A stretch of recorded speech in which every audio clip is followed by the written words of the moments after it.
Thanks, Mr. President. Yamiche Alcindor with PBS NewsHour. Yes. Why do you think it's appropriate to invite Russia to the G7, given that they've meddled in the 2016 election? And are you worried that if Russia does come to the G7, that it might hurt you politically because it's only going to be a couple months before the 2020 election? I don't care politically. I really don't. A lot of people don't understand this. I ran one election and I won. Happened to be for president. I don't care politically. I'm going to run another election. I think I'm winning based on polls that we see. Whether I win or not, I have to do the right thing. So I don't do things for political reasons. Is it good? Probably not. Maybe it is. I mean, a lot of people are smart. A lot of people say having Russia, which is a power, having them inside the room is better than having them outside the room. By the way, there were numerous people during the G7 that felt that way. And we didn't take a vote or anything, but we did discuss it. My inclination is to say, yes, they should be in. But the world is diverse, and we must keep up with this diversity, and that's what we're doing. And it is not us losing the European elements, the elements of European culture. It's just the fact that the part of Europe that is called the Western Europe is losing the European culture.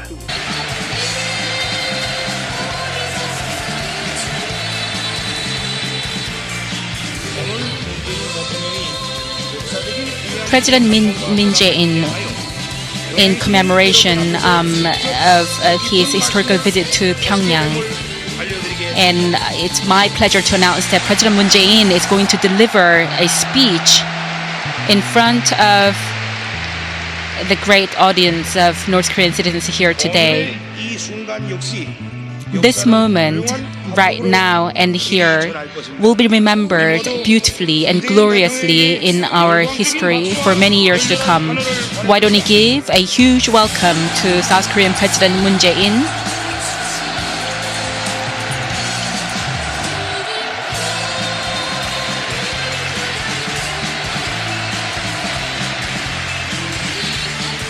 American leadership and the undeniable rights endowed by a creator that no creator, no creation can take away.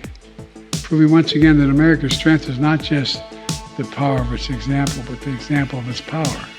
And also our continued enhancement of stability of the Indo-Pacific in that whole area.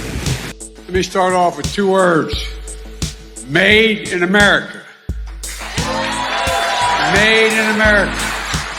Fastest way to restore Rome than the percentage of the men who do so. End of quote. Repeat the line.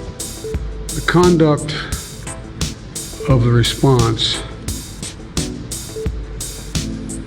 in the Gaza Strip has been over the top. I think that, as you know, initially the president of Mexico, Sisi, did not want to open up the gate to allow humanitarian material to get in. I talked to him. I convinced him to open the gate. If I get elected, I'll be the first president who didn't have an Ivy League degree in a long time. Well, let me tell you something. Somehow that's kind of mean I didn't belong because I went to a state university. But let me tell you what, it's about time a guy from a state university graduated into the White House, because if I'm there, you're going to be there too. It's an impact that decades are making, because inaction was inaction for much too long. Look, but we're acting now. We have been acting. We've come to the point where it's foolish for anyone to deny the impacts of climate change anymore. Over $1.3 billion. At time, I take you over to the residence where I live, and when you were over at Blair House, President Truman was there because they were redoing the White House. He put a hole in the Truman balcony as it exists now because of Blair House being built. That second balcony you see, the first balcony you see going up. So at any rate, and there's an awful lot of stories that are told, probably a bunch apocryphal about the former prime minister liking to take baths up that. Now, it doesn't involve our institutions. and drive creative new partnerships, let me be clear. Certain principles of our international system are sacrosanct. Right after I was elected, I went to what they call a G7 meeting, all the NATO leaders. It was in the south of England. And I sat down and I said, America's back. And Mitterrand from from France looked at me and said,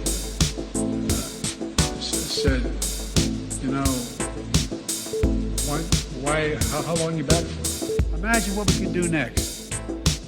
4 more years. Pause. 4 more years. 4 more years. 4 more years. They were, really, it was a President Obama. I'm not blaming him, but a lot of bad things happened with President Putin and President Obama. One of the things that happened was, as you know, what happened with a very big area, a very, very big and important area in the Middle East where the red line was drawn, and then President Obama decided that he was not going to do anything about it. You can't draw red lines in the sand. You just can't do it. And the other was in Ukraine, having to do with a certain section of Ukraine that you know very well, where it was sort of taken away from President Obama. Not taken away from President Trump, taken away from President Obama. President Obama was not happy that this happened because it was embarrassing to him, right? It was very embarrassing to him. And he wanted Russia to be out of what was called the G8.